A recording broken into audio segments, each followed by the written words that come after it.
Hello बच्चों, चलिए प्रश्न को देखते हैं। प्रश्न है, संक्षिप्त में टिप्पणियां लिखिए।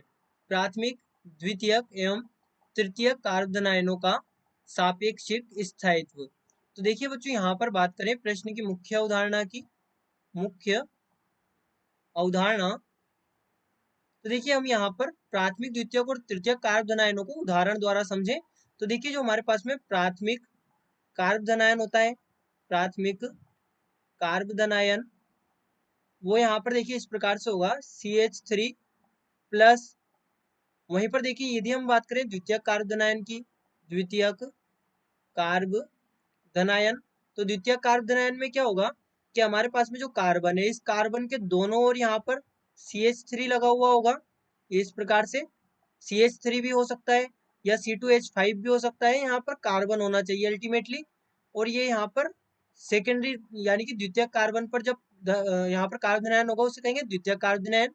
वहीं पर देखिए तृतीयक कार्बनायन की बात करें, तृतीयक कार्बनायन, तो तृतीयक कार्बनायन हमारे पास में क्या होगा, जब कार्बन के तीनों ओर यहाँ पर CH3 या C2H5, कुछ भी हम CH3 का उदाहरण लेकर यहाँ पर समझ रहे हैं, तो यहाँ पर जो तृतीयक कार्बन होगा उसके ऊपर यहाँ पर जब कार्बनायन होगा तो उसे हम कहेंगे तृतीयक कार्बनायन।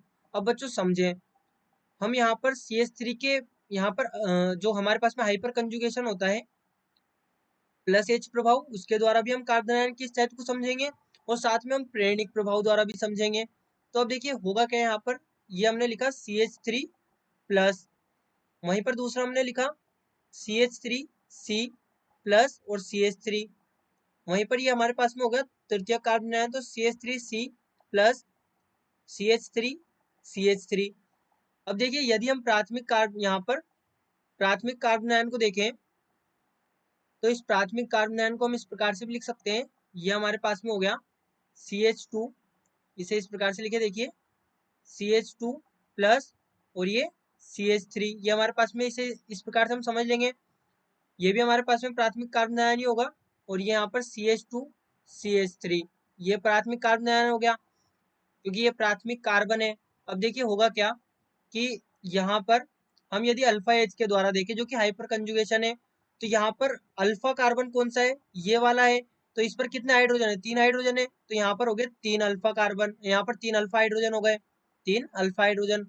वहीं पर यहाँ पर देखिए 2 अल्फा कार्बन है जिस पर हो गए 6 अल्फा हाइड्रोजन, वहीं पर यहाँ पर हो गए 9 अल्फा हाइड्रोजन। अब देखिए क्या होता है कि जितने ज्यादा अल्फा हाइड्रोजन होते हैं, अल्फा हाइड्रोजन अल्फा हाइड्रोजन यहाँ पर समानुपाती होते हैं, अल्फा हाइड्रोजन समानुपाती होते हैं। इसे इस प्रकार से लिखे देखिए, जितने ज्यादा अल्फा हाइड्रोजन होंगे यहाँ पर कार्बनायन का स्थायित्व उतना ही ज्यादा होगा, यहाँ पर समानुपाती होता है अल्फा हाइड्रोजन के। वहीं पर देखिए जो प्रेरणिक प्रभाव होता है प्लस आई प्रभाव के भी यहाँ पर कार्बनायन का स्थायित्व समानुपाती होता है। अब क्यों होता है उसे समझे।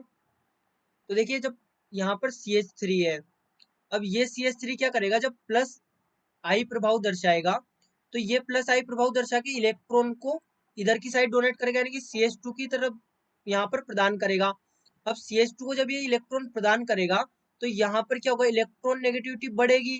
अब इलेक्ट्रॉन नेगेटिविटी बढ़ेगी यानी कि यहाँ पर जो प्लस चार्ज है ये कम होता जाएगा, और जब प्लस चार्ज कम होगा तो हमें पता है कि जैसे प्लस चार्ज कम होगा तो उसका स्थायित्व भी बढ़ेगा, प्लस चार्ज कम होगा तो उसका स्थायित्व बढ़ेगा। तो यहाँ पर तो हो गया एक प्लस आई का प्रभाव।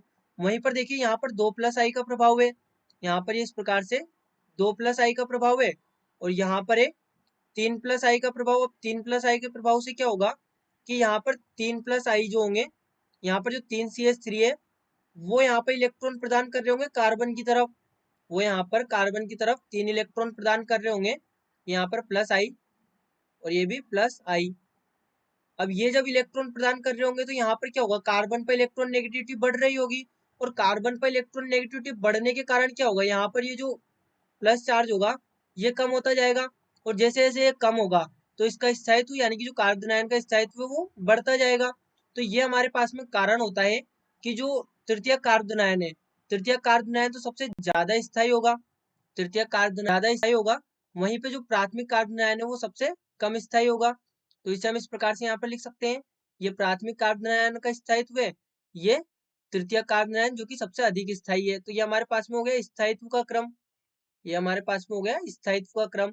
तो इसे हम यहाँ पर प्लस आई प्रभाव भी द्वारा भी समझ सकते हैं और अल्फा हाइड्रोजन के द्वारा भी समझ सकते हैं। तो जिसमें जितने ज्यादा अल्फा हाइड्रोजन होंगे उसका स्थायित्व उतना ज्यादा होगा, वहीं पे जिसमें जितना ज्यादा प्लस आई प्रभाव होगा वो कार्बन पर उतनी ज्यादा इलेक्ट्रोनेगेटिविटी को बढ़ा देगा, यानी कि जो यहाँ पर कार्बन आयन होगा उसका जो यहाँ पर प्लस चार्ज होगा उसको कम करेगा, यानी कि जो कार्बन आयन का स्थायित्व वो बढ़ता जाएगा। तो इस प्रकार से हम कह सकते हैं कि प्राथमिक, द्वितीयक और तृतीयक कार्बन आयन में तृतीयक कार्बन आयन का स्थायित्व सबसे अधिक होता है।